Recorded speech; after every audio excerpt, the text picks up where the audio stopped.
Kandang sama Yesuki MDA down Kandang sama Yesuki Dinawa Yakahak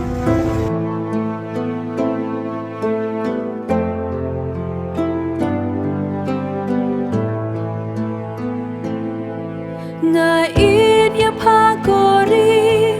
nga kloy banshatngan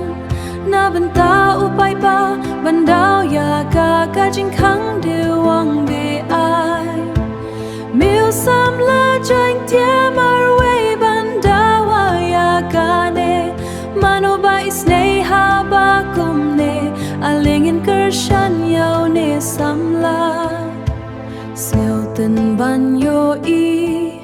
badon kisam la bashlor kiriu idri bahakman banyale na benta kari haba kasor kar kathiasni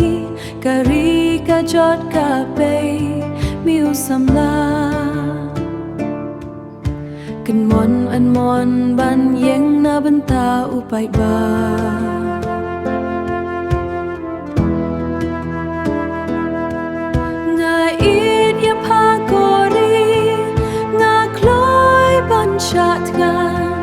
na banta upay pa bandaw ya kakajing kang diwang bi ai miu sam la jang tia marway bandawa ya kane mano ba isne ha ba kumne alingin kershan yaw ne samla judon bakwa ban pen shitom ya yade Henrei namar kajing it ya karibad upay ba lakloy ban len ya lakamet ban yeng hakasen syar kakadar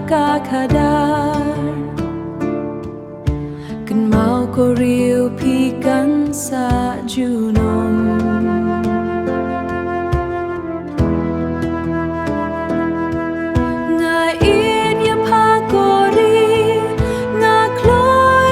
shatngan na benta